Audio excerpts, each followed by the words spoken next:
ఆంధ్రప్రదేశ్లో షర్మిల గారి రాజకీయ ప్రస్థానం మొదలైపోతుందా? ఒక రకంగా ఆమె మాట్లాడిన వ్యాఖ్యలు కానీ లేదంటే తాజాగా ఆళ్ల రామకృష్ణారెడ్డి గారు షర్మిలని కలిసి రావడం, ఆయన ఆమె వెంటే ఉంటాను అంటూ ఒక కీలక ప్రకటన చేయడం అన్నకి ఒక థ్రెట్ స్టార్ట్ అయిందని అనుకోవాలా? షర్మిల గారి నిర్ణయం ఆంధ్రప్రదేశ్లో ఎంతవరకు ఆమె రాజకీయ భవిష్యత్తుకు ఉపయోగపడుతుంది, ఎంతవరకు అన్న జగన్మోహన్ రెడ్డి గారి భౌతవ్యాన్ని దెబ్బతీసేయడానికి ఉపయోగపడుతుంది? ఇది అంశం మీద చర్చించే ప్రయత్నం చేద్దాం. సరే, ఒక రకంగా వైసీపీలో గెలిచిన ఎమ్మెల్యేల్లో రాజీనామా చేసిన మొట్టమొదటి వ్యక్తి ఆళ్ల రామకృష్ణారెడ్డి గారు అనుకుంటా. అంటే ఆయన రాజీనామా చేశాడు, ఇంతకుముందు నోటీస్ ఇచ్చి పంపించండి. ఇప్పుడు అదే వ్యక్తి షర్మిల గారు వెంటే ఉంటాను అంటే, ఓకే ఆమె కాంగ్రెస్లో ఉన్నా లేదంటే ఆమె ఇక్కడే ఇంకో పార్టీ పెట్టుకున్నా, ఆయన మొదటి వ్యక్తి కాబోతున్నారా, ఆయనే మొదట జాయిన్ అవ్వబోతున్నారా అనేది ఆయన కలవడం ఏంటి? ఇదంతా ఒక ప్రీ ప్లాన్డ్గా జరుగుతోందా, లేదంటే అక్కడ అన్యాయం జరిగిన వాళ్ళందరూ రేపొద్దున అన్న దగ్గర అన్యాయం జరిగిన వాళ్ళు చెల్లెల కిందకి ఆ గొడుగు కిందకి రాబోతున్నారనే సంకేతం? ఇందులో రెండు కోణాలు చూడాలి. Chandrababu Naidu sketch, Jaganmohan Reddy sketch. అవును, కరెక్ట్. ఏదైనా కావచ్చు. అవును. ఒకటి చంద్రబాబు నాయుడు స్కెచ్ ఏంటంటే, అటు రేవంత్ రెడ్డి ద్వారా షర్మిలని తొక్కడానికి చూశారు అనేది కాదు. రేవంత్ రెడ్డి ద్వారా అంటే షర్మిలకి తెలంగాణలో ఛాయిస్ రానియకుండా చేసింది రేవంత్ రెడ్డి. అక్కడ పార్టీని విలీనం కానియకుండా చూసింది రేవంత్ రెడ్డి. రేవంత్ రెడ్డి గారి గురువు గారే కదా చంద్రబాబు నాయుడు గారు. అంటే అక్కడ ఆవిడ ఎస్టాబ్లిష్ అయితే కనీసం ఒక్క సీట్ అయినా అడిగింది. ఆవిడ ఇచ్చుంటే ఆవిడ వచ్చిండేది, కానీ ఇవ్వలా. ఎందుకని? రేవంత్ రెడ్డి ఆపాడు. ఒక్క సీట్ ఇప్పించడానికి ఏం బాధ, కానీ ఆపాడు. అక్కడ కనుక ఒక్క సీట్ తెస్తే ఆంధ్ర రాజకీయాలకు ఆవిడ రాదు, అక్కడతోనే అయిపోయేది. కాబట్టి ఆవిడికి అక్కడ గతి లేని పరిస్థితి తెస్తే ఆంధ్రప్రదేశ్లో తను ఏడు పెడుతుంది. ఎందుకంటే తిరిగే కాలు తిట్టే నోరు ఊరుకోదు, కాబట్టి ఆవిడ ఎంటర్ అవుతుంది. అందుకోసం ఒక పని చేయించినట్టు. రెండో పని వచ్చేటప్పటికి ఆ టైంలో ప్రచారం ఏం చేశారు, జగన్మోహన్ రెడ్డి కాంగ్రెస్ పెద్దలతో మాట్లాడి షర్మిలను కనుక మీరు తీసుకునేటట్టయితే రేపొద్దున మీరు కనుక ఆవిడ విషయంలో సైలెంట్గా ఉంటే రేపు కేంద్రంలో అధికారులకు మీరు వస్తారనుకున్నప్పుడు నేను మద్దతు ఇస్తాను మీకు, నాకు బీజేపీ ఏమి ఇదేం కాదు, ప్రేమేం కాదు అని చెప్పారు అన్నటువంటి ప్రచారాన్ని చేసిన తెలుగుదేశం శ్రేణులు. అంటే ఆవిడని ఆపిచ్చాడు జగన్మోహన్ రెడ్డి అక్కడికి వెళ్ళనీయకుండా కాంగ్రెస్ అధిష్టానం ద్వారా అన్నటువంటి ప్రచారం చేశారు. ఇక్కడ చిన్నది అంటే దీనికి రిలవెంట్ అవుతుందో లేదో, రేవంత్ రెడ్డి విషయంలో ఓకే మీరు అన్నట్టు బాబు గారు అనుకున్నారు ఇలా చేయించారు అనేది. షర్మిల వెనక కూడా డీకే శివకుమార్ ఉన్నారు, కాంగ్రెస్ దగ్గర తీసుకెళ్ళడం, సోనియా గాంధీ ఇదంతా కూడా ఉన్నారనేది ఓపెన్గా తెలిసింది. మొన్న అదే డీకే శివకుమార్ చంద్రబాబు గారిని ఎయిర్పోర్ట్లో, బెంగళూరు ఎయిర్పోర్ట్లో కలిసి పక్కకు తీసుకెళ్ళి మాట్లాడడం, దానికి దీనికి ఏమన్నా లింక్ ఉంటుంది అనుకోవాలా? ఆ రోజున కావాలండి శివకుమార్ ఫ్లైట్ తెచ్చి చంద్రబాబు ఫ్లైట్ పక్కన పెట్టి ఇద్దరు ఒకేసారి స్పెషల్ ఫ్లైట్లో వెళ్ళబోతా ఎదురు బొదురు నుంచుని నమస్కారం పెట్టుకుని పక్కెళ్ళి మాట్లాడుకుని అంత పెద్ద సీన్ చేసుకోవాలి ఫోన్ కాల్ రేంజ్లో. దానికి అందులో మీడియాకి కనబడేటట్టు అది క్యాజువల్. అనుకోకుండా కలిశారు. కలిసినప్పుడు అందరు ఎదురుగుండా ఏమయ్యా బాబు ఏమయ్యా అంత పక్కన మాట్లాడుకోవాల్సింది ఏముంటది అంటే అందరు ఎదురుకుంటే ఏం మాట్లాడతారు, అసహ్యంగా ఉంటది కదా, వెళ్ళేది మాట్లాడుకుంటారు. అది పెద్ద సంచలనాత్మక. షర్మిల గురించి మాట్లాడారు అనేది ఉండొచ్చునేమో. షర్మిల వాళ్ళ కొత్తగా ఏం లేదు కదా. ఇప్పుడు షర్మిల తెలుగుదేశంలో చేరితే డీకే శివకుమార్ చెప్పి పంపించాడు అనుకోవాలి. ఆవిడ కాంగ్రెస్ తోనే ఉంది కదా, ఆమెకు మొదటి నుంచి ఆయన సపోర్ట్ ఉంది అనేది. డీకే శివకుమార్ సపోర్ట్ చేస్తారు. డీకే శివకుమార్ సపోర్ట్ జగన్కి లేదా? జగన్ మరి డీకే శివకుమార్కి బాగా అసలు క్లోజ్ ఫస్ట్ జగన్. అది అప్పట్లో, ఇప్పుడు ఉందా? అప్పుడు ఏంటి ఇప్పటికి కూడా డీకే శివకుమార్ శత్రుత్వం ఉందా ఏంటి ఆయనకి? ఏం గొడవ ఉందని అసలు గొడవ ఏం లేదు. షర్మిల కోసం ఏమైనా గొడవ పెట్టుకుంటారు? లేదు, చెల్లికి సపోర్ట్ చేస్తున్నారు కాబట్టి ఇప్పుడు ఐఎస్ కుటుంబానికి ఫ్రెండ్, సింపుల్ అంతే. ఇప్పుడు పొంగులేటి ఉన్నాడండి, జగన్ కి క్లోజ్, రేవంత్ రెడ్డికి క్లోజే, షర్మిలకి క్లోజే. ఏముంది మరి అందులో? ఒకళ్ళకి నువ్వు ఉండడానికి వీల్లేదంటానికి ఏమన్నా ఉంటుందా? అలా అనుకుంటే కేవీపీ కూడా అంతే అనేది. కాబట్టి రాజకీయాల్లో స్నేహాలు చాలా ఉంటుంటాయి. అవును. ప్రాక్టికల్ వ్యూహం ఏంటి అంటే ఏ వ్యూహం లేకపోవడమే వ్యూహం షర్మిలది. అంతేనా? ఆవిడ ఏదో చేద్దాం అనుకుంటుంది, ఏమీ చేయలేదు. ఆవిడకి వచ్చిన అతిపెద్ద మైనస్ ఏంటంటే ambitious person, over expectation. Like మన రఘురామకృష్ణరాజు కొండకి నిచ్చినేసేస్తారు వీళ్ళిద్దరూ కూడా. తమకి తాము చాలా ఎక్కువగా ఊహించుకుంటారు. ఆ ఎగ్జాగరేటెడ్ ఫీలింగ్ లో ఉండేటువంటి వాళ్ళు ఎదుటి వాళ్ళని మనుషులుగా చూడలేరు. తమ అసలు అధికులం ప్రపంచానికి అతీతులం అనుకుంటారు. అతీతమైనటువంటి భావన ఉన్నప్పుడు భూమి మీద నేల మీద ఎక్కడ నిలబడతారు? సమస్య షర్మిలకి ఏంటంటే తెలంగాణలో ఆవిడ గనక జాగ్రత్తగా అడిగేసి ఉంటే కనీసం రేపు పార్లమెంట్ ఎలక్షన్స్లో ఆవిడ ఆంధ్ర పాలిటిక్స్లో ఇన్వాల్వ్ కాకుండా తెలంగాణలో ఒక ఖమ్మమే పోటీ చేసి గెలవక్కర్లా, ఓ 1,00,000 ఓట్లు వచ్చినాయి అనుకోండి, ప్రాక్టికల్గా తన శక్తి ఏంటో తెలుస్తుంది. అప్పుడు కాంగ్రెస్ అధిష్టానం ఆవిడని దగ్గరికి తీస్తుంది. తను 1,00,000 2 లక్షల ఓట్లు తేగలదు అనుకున్నప్పుడు కాంగ్రెస్ కంట్రోల్లోకి వస్తుంది, జాగ్రత్త పడుతుంది, ఆవిడకి విలువ ఇవ్వడం ప్రారంభిస్తుంది. అలా కాకుండా తను పోటీ చేయకపోవడం వల్ల ఏమైపోయింది, కాంగ్రెస్లో బలహీన నాయకురాలు ఏది ఒత్తు పెట్టుకోవాలా, ఒక్క సీట్ ఇవ్వాలా, కనీసం ఈ మనుషుల్ని ఎవరిని చేర్చుకోవాలా, విలీనం చేసుకోలేదు. అయినా సరే కాంగ్రెస్కి మద్దతు ఇచ్చుకున్న ఎంతటి దౌర్భాగ్య పరిస్థితికి ఆవిడ వెళ్ళిపోయాక ఏముంది ఆవిడ దగ్గర వ్యూహం? కేఏ పాల్ 1000 రెట్లు బెటర్ ఆవిడకంటే అయిపోయింది. తర్వాత పోనీ ఏమైనా పాలిటిక్స్ సీరియస్గా చేస్తుందా? లేదు. ఇప్పుడు ఆంధ్రాకి చేస్తుందట. ఏంటి ఆవిడ ఆంధ్రాకి చేసేది? ఇప్పుడు ఇందులో తెలుగుదేశం పార్టీ అంటే యాంటీ జగన్ అనుకుందాం, యాంటీ జగన్గా ఏం చేస్తుంది? జగన్ మీద పులివెందులో పోటీ పడుతుందా? కడపలో పోటీ పడుతుందా పార్లమెంట్ స్థానానికి? దెన్ అంటే ఆవిడ సింగిల్ ఎక్కడి నుంచి పోటీ పడుతుంది అనేది ఒక పాయింట్. కాంగ్రెస్ తరఫున ఆమె మొత్తం కాంగ్రెస్ ప్రచారం చేస్తుందా కాంగ్రెస్ తరఫున? కాంగ్రెస్ చెప్పాలి కదా ముక్క. కాంగ్రెస్ ఏమంటున్నారు మాట్లాడిన వాళ్ళందరూ? వస్తే స్వాగతిస్తామంటున్నారు. అంటే ఇంకా చేర్చుకోలేదని వాళ్ళే చెప్తున్నారు కదా. ఇప్పుడు విచిత్రం ఏంటంటే వైఎస్ఆర్ తెలంగాణ పార్టీ వైఎస్ఆర్టీపీ, వైఎస్ఆర్టీపీని విలీనం చేస్తే కాంగ్రెస్లో వైఎస్ఆర్ ఏపీ అట్ట పుట్టుకొస్తుంది. అదే కదా, అలాంటి వైసీపీ ఉంది కదా. రెండవది ఏంటి వాళ్ళ ఆవిడకు ఉన్నటువంటిది ఏంటి? పాదయాత్ర చేసి వచ్చింది. జగన్ అంతకంటే ఎక్కువ తిరిగాడుగా లేదు. అంటే రాజశేఖర కుమార్తె అది మెయిన్, అది ఆల్రెడీ అక్కడ చూపెట్టింది కదా తెలంగాణలో. ఇంకేముంది అక్కడ? ఒక ప్లానింగ్ లేదు మనిషి. అంటే మీరన్నట్టు రెండో కోణం, జగన్మోహన్ రెడ్డి నుంచి ఉన్న రెండో కోణం ఏంటి?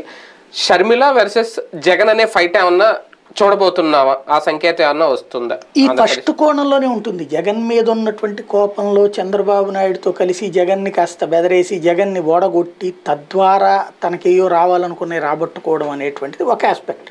అదేదో చంద్రబాబు నాయుడు ఇప్పిస్తానన్నాడు, త్రూ అనిల్ ద్వారా మాట్లాడాడు అన్నది ఒక. దానికోసం ఎంత రాజకీయాలు చేయాలా? అది డైరెక్ట్ గా ఎవరొకరిని కూర్చోబెట్టి మా ఏ శివకుమార్ లాంటి వాళ్ళు ఆల్రెడీ మాట్లాడారని అన్నారు ఇంతకు ముందు. అలాంటి వాళ్ళని కూర్చోబెడితే ఫ్యామిలీ వివాదాలు తేలిపోతాయి కదా.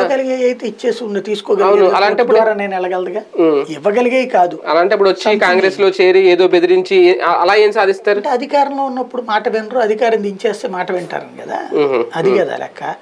రెండవ ఆస్పెక్ట్ లో జగన్ వదిలిన బాణమేనేమో, అదే అంటున్నాను. ప్రభుత్వ వ్యతిరేక ఓటు ఇప్పుడు చీల్చడం కోసం క్రిందసారి కనుక చంద్రబాబు నాయుడు గారిని తీవ్రంగా విభేదించి ఊరు వాడ సెల్ ఫోన్ వీడియో లైవ్లు ఫేస్బుక్ లైవ్లు అన్ని రకాలు పెట్టినటువంటి పవన్ కళ్యాణ్ కరెక్ట్ గా ఎన్నికలకు 2 నెలల ముందు 3 నెలల ముందు ఏం చేశాడు? జగన్ గద్దెనెక్కడానికి వీలేదు, అట్లాంటి రాక్షసులు ఉండడానికి వీలేదు, అందుకే నేను ఇటున్నాను, నేను కమ్యూనిస్టులో నుండి బీఎస్పీ కలిసి ప్రభుత్వం ఏర్పాటు చేస్తా ఉన్నారు. ఎందుకు పెట్టారు ఆ పార్టీ అకస్మాత్తుగా? ఎందుకు పోటీ చేశారు? ఫస్ట్ ఎవరు మనం చెప్పారు 24 సీట్లు కళా వెంకట్రావు అనౌన్స్మెంట్కి బయలుదేరే బెజవాడకు వచ్చాక 24 అసెంబ్లీ స్థానాలు, 1 ఎంపీ స్థానం అంతా ఓకే చెప్పడానికి బయలుదేరిన టైంలో చివరి నిమిషంలో కారులో కూడా బయలుదేరాక నాకు వచ్చేయమని చెప్పారు. ఎందుకు అంటే ఆ టైంకి ఈ కాన్సెప్ట్ తెర మీదకి వచ్చింది. ఏంటి?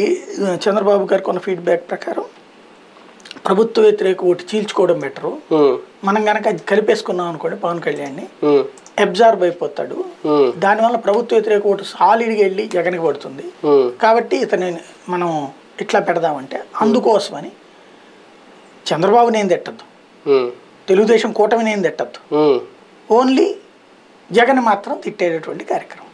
అది కాంట్రాక్ట్ మారింది.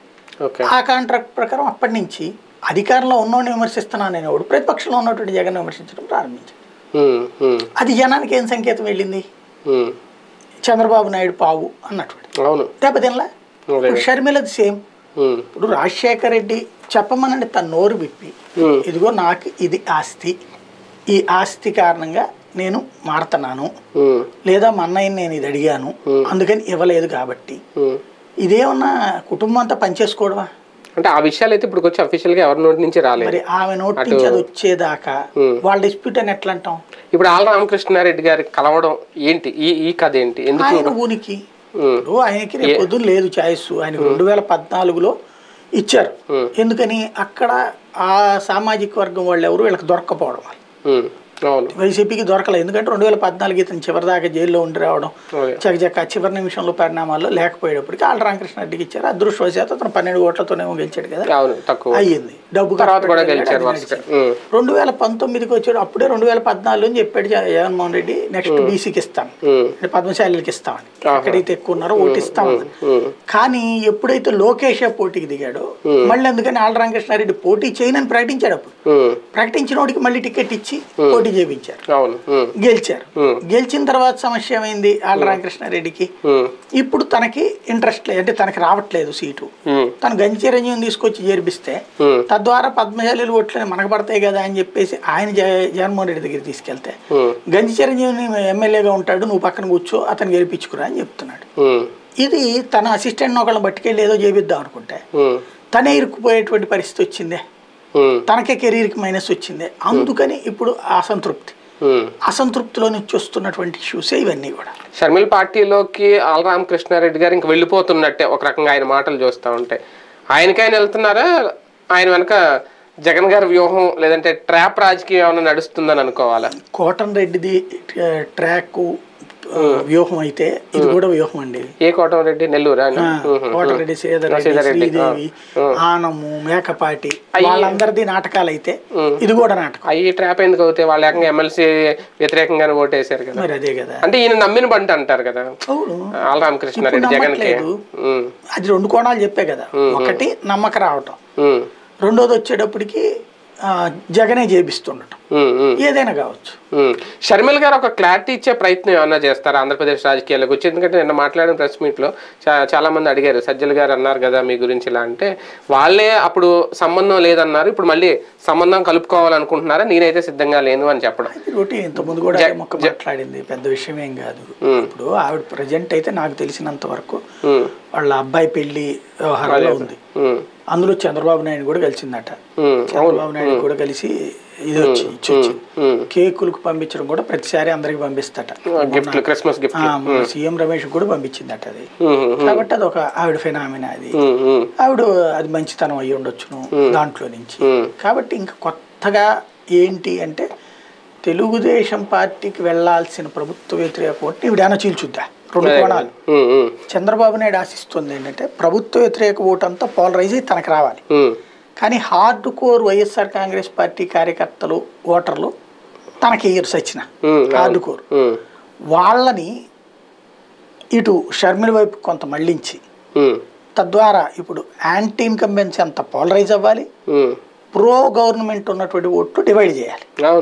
అందులో భాగంగా ఆళ్ళ రామకృష్ణారెడ్డిని చంద్రబాబు నాయుడు స్కెచ్ చేయొచ్చు, అంటే త్రూ షర్మిల ఏమైనా జరిగి ఉండొచ్చు. ప్రత్యర్థుల కోసం వేస్తున్న వ్యూహం ఒక రకంగా ఇది. షర్మిల గారు నిజంగా కాంగ్రెస్ కో లేదంటే ఇండివిజువల్ గానే వచ్చి ఆంధ్రప్రదేశ్ రాజకీయాల్లో ఎంట్రీ అవ్వాలనుకుంటున్నారా? అందుకని ముందుగా అందరు సపోర్ట్ అవుతున్నారు. సిపిఐ, సిపిఎం, కేఏ పాల్ పార్టీ, తర్వాత ఇప్పుడు జేడి లక్ష్మీనారాయణ పార్టీ, వాటన్నిటితో పాటులాగానే అంటే ఇప్పుడు వీళ్ళందరూ కలిస్తే ఒక ఆల్టర్నేటివ్ లేదా ఆంధ్రప్రదేశ్కి అనుకుంటున్నాం కదా.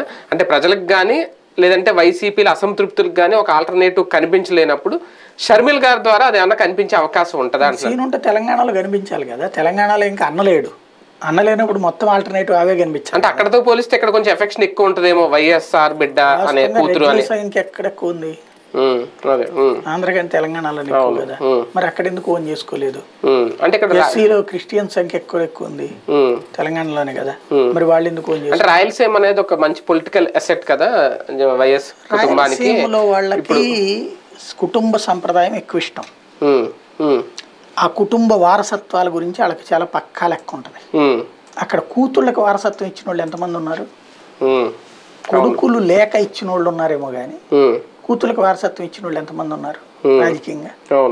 మరి లేనిది ఇవాళ రోజున షర్మిల వచ్చేసిందిలే, ఆడపిల్లకి ఇవ్వాలి, జగన్ తీసుకోవడం తప్పని చెప్పి ఎదురు తిరుగుతారా? కానీ ఒకటి నిజంగా షర్మిల గారు వస్తే ఇప్పుడు ఆళ్ళ రామకృష్ణారెడ్డి గారి బాటలో అసంతృప్తితో ఉన్న వైసీపీలో ఉన్న నాయకులందరూ ఇటు వచ్చే అవకాశం ఉంటుందా? పెద్దగా రారండి, వచ్చేటువంటి 20 మందో 15 మంది ఏదో అంటున్నారు కదా, లెక్క 40 మంది వెళ్ళిపోతారు. ఉండదు. బేసిక్ గా వెళ్ళేటటువంటి వాళ్ళు తెలుగుదేశం జనసేన కూటమి వైపుకి వెళ్ళొచ్చు, టికెట్లు దక్కని వాళ్ళు. అదే బీజేపీలో ఇప్పుడు షర్మిలతో పోటీ చేస్తే అలా కొరిగేది కాంగ్రెస్ తోనే పోటీ చేయొచ్చుగా, కొత్త ఉంది. షర్మిలకి అంతకు మించే ఉంటది పాయింట్. బేసిక్ గా దానికంటే తెలుగుదేశం జనసేన బీజేపీ కూటమి, బీజేపీకి సరైన క్యాండిడేట్ లేరు, జనసేన క్యాండిడేట్ లేరు, అందులో దూరిపోతే సరిపోద్ది కదా. అవును కరెక్ట్. మళ్ళీ ఇక్కడ షర్మిల ద్వారా ఏముంటది, షర్మిల ద్వారా అయితే ముందు జేబులో డబ్బులు అవుతాయి, వదులుతాయి, జేబులో తడారుద్ది అంటారు, సౌరు వదిలిపోద్ది. రెండోది ఒరిగిజ ఇచ్చేది ఏముండదు. ఇంకోటి జగన్ కి శాశ్వత శత్రువులుగా మిగులుతారు. శాశ్వత శత్రువులుగా జగన్ కి ఎందుకు అవ్వాలనుకుంటారు, షర్మిల నమ్ముకుని. రైట్, చూద్దాం. మొత్తానికి షర్మిల గారు రాజకీయ ఎంట్రీ ఆంధ్రప్రదేశ్లో నిజంగా ఉంటుందా? కాంగ్రెస్ అధ్యక్షురాలుగా ఆమె రాబోతున్నారు. అసలు ఏం మాట్లాడారు ఎమ్మెల్యే ఆర్కే, ఆమెతో వెళ్ళి ఏ విధంగా ఆమెతో కలిసి నడవబోతున్నారు, ఏ పార్టీ తరఫున, ఇదంతా క్లారిటీ అయితే రావాల్సి ఉంది. చూద్దాం ఏం జరుగుతుంది.